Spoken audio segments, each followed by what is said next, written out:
Sebelum kalian memutar video ini atau belajar, alangkah baiknya berdoa terlebih dahulu, agar ilmu yang didapat terserap dengan baik dan bermanfaat untuk masa depan.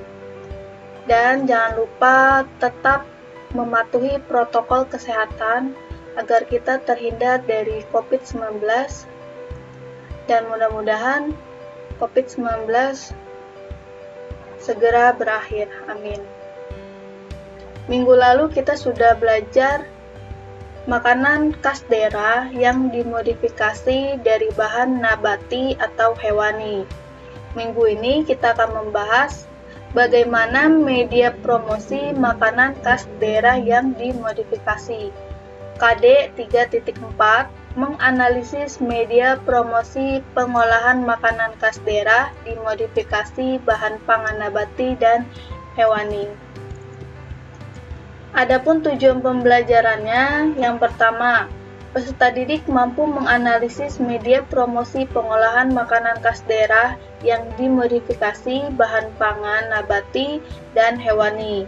Kedua, peserta didik mampu membuat desain media promosi pengolahan makanan khas daerah modifikasi bahan pangan nabati dan hewani. Kenapa kita harus mempelajari media promosi? Karena dalam bisnis, promosi adalah sebuah strategi yang dilakukan untuk menginformasikan serta mempengaruhi target konsumen agar membeli produk kita. Promosi sangat penting untuk dilakukan agar calon konsumen tertarik sehingga melakukan pembelian barang kita.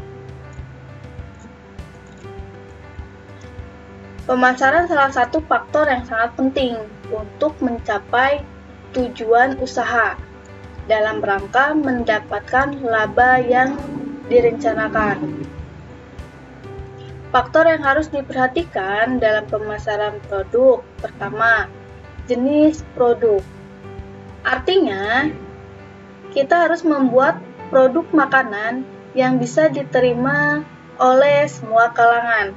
Setelah itu, mintalah kritik dan saran dari keluarga atau teman dekat. Kemudian, tampung semua saran dan kritik tersebut sebagai bahan pertimbangan dan perbaiki. Yang kedua, harga jual. Artinya, tentukan harga berdasarkan biaya variabel, biaya tetap, dan HPP. Setelah itu, barulah kita tentukan harga yang sesuai dan masuk akal. Yang ketiga, kualitas. Banyak bisnis baru yang bermunculan dengan produk yang beragam. Tapi, bisnis yang benar-benar memperhatikan kualitas dapat dibilang hanya sedikit. Kualitas dalam bisnis merupakan hal penting yang perlu ditingkatkan untuk menarik banyak konsumen. Buatlah produk makanan yang berkualitas. Yang keempat, kemasan. Nah, ini juga tidak kalah penting. Buat kemasan yang semenarik mungkin, tapi tetap mempertimbangkan keamanan produk makanan kita. Yang kelima, persaingan produk. Nah, ini sangat penting untuk kita pelajari. Pahami karakteristik usaha kita, tujuannya agar dapat mencapai target pasar, sehingga mendapatkan laba. Setelah itu, cobalah kalian mengamati perilaku pesaing kalian. Lalu, buatlah produk yang berbeda dan tetap bersaing secara sehat ya. Yang keenam, kebutuhan pasar. Amati lingkungan sekitar, dari mulai kebutuhannya, selera masyarakat dalam hal makanan apa aja, sehingga kita dapat menentukan produk yang cocok untuk dijual. Jadi, faktor yang harus diperhatikan dalam pemasaran produk terdapat 6 faktor. Setelah itu, pengemasan produk sebagai media promosi. Nah, Dalam pengemasan ada beberapa faktor yang harus diperhatikan. Yang pertama, kemasan memenuhi syarat keamanan dan kemanfaatan. Maksudnya, kemasan melindungi produk dalam perjalanannya dari produsen ke konsumen.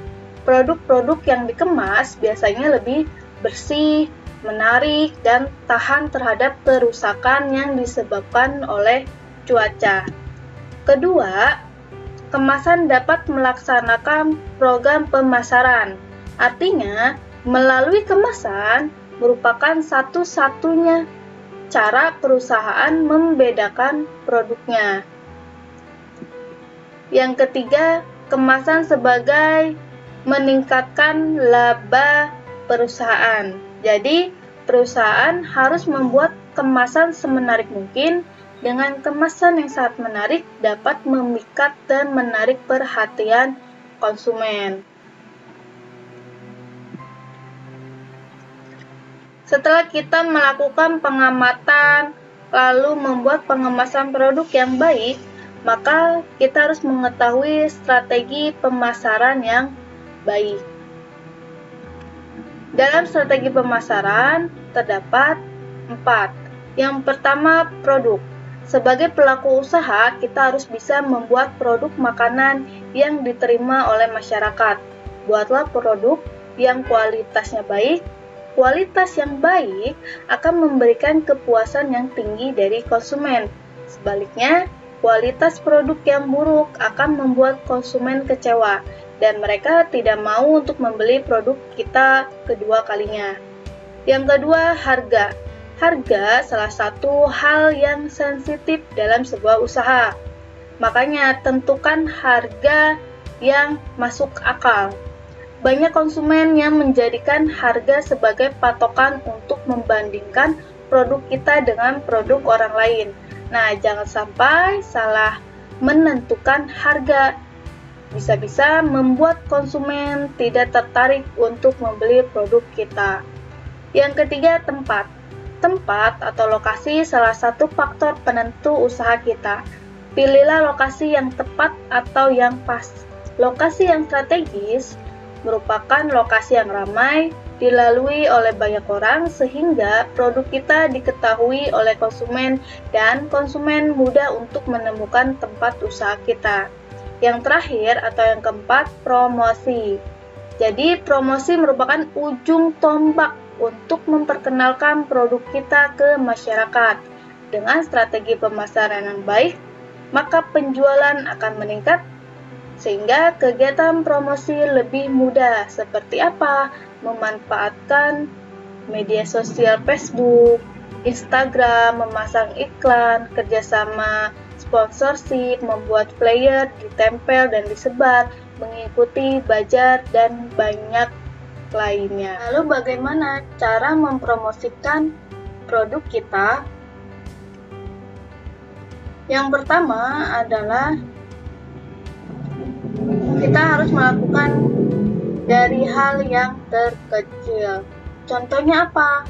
Memperkenalkan produk kita. Hal pertama dimulai dengan yang hal kecil ya. Kenalkan produk yang kita buat kepada teman-teman dekat, teman-teman sekolah, tetangga di sekitar, atau keluarga. Berilah sedikit tes produk atau testimoni agar mereka bisa mencicipi produk buatan kita, sehingga mereka tertarik untuk membeli. Yang kedua, jika ada pertemuan rutin seperti rapat atau yang lainnya, kalian bisa memanfaatkan pertemuan ini. Yang pertama, kalian harus meminta izin apakah bisa membawa makanan sambil berjualan atau mempromosikan gitu. Yang ketiga, pameran atau bazar. Saat ini banyak sekali yang diselenggarakan oleh instansi atau pihak swasta. Nah, dalam ajang ini kita dapat menggunakannya. untuk media promosi makanan khas daerah yang kita buat. Biasanya ada biaya, tetapi tidak terlalu besar. Selanjutnya, kita memanfaatkan media sosial. Media sosial contohnya seperti Facebook, Instagram, Twitter, atau bisa memanfaatkan aplikasi TikTok. Nah, hal ini sangat efektif dan efisien. Jadi perbanyaklah teman dan followers untuk memperluas pemasaran agar makanan khas daerah kita banyak dikenali sehingga banyak pembelinya. Selanjutnya penjualan kreatif. Seperti kita melakukan sistem PO atau pre-order. Jadi kita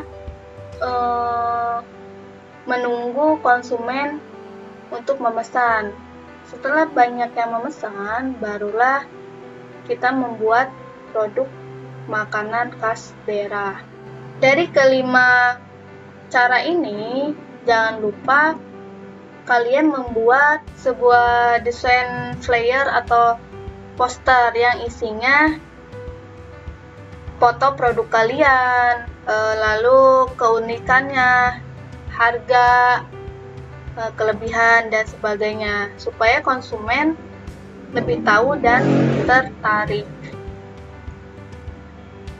Setelah pemaparan materi media promosi, terbitlah tugas individu untuk kalian.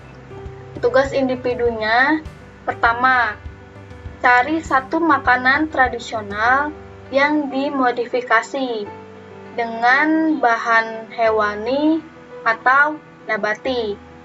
Carinya di Google dan tidak membuatnya ya. Yang kedua, jelaskan cara pembuatannya. Misalkan kamu membuat cireng isi keju. Nah, kamu jelaskan cara pembuatannya. Setelah itu, jelaskan media promosi yang kamu gunakan. Misalkan kamu menggunakan penjualan kreatif, yaitu PO. Yang keempat, poin 2 dan 3 diperagakan dalam aplikasi TikTok. Jadi, penjelasan cara membuatnya dan media promosinya kamu buat dalam bentuk video TikTok sekreatif mungkin. Ingat ya, bukan membuat makanan. Jadi kamu hanya membuat rinciannya, cara membuatnya bagaimana, media promosinya bagaimana, lalu diaplikasikan ke video TikTok. Setelah itu, post di Instagram. Ada catatan untuk kalian, ketentuan post di Instagram akan di-share di grup WhatsApp atau Classroom. Jika ada pertanyaan, silakan tanyakan di grup. Terima kasih. Selamat mengerjakan dan tetap mematuhi protokol kesehatan. Wassalamualaikum warahmatullahi wabarakatuh.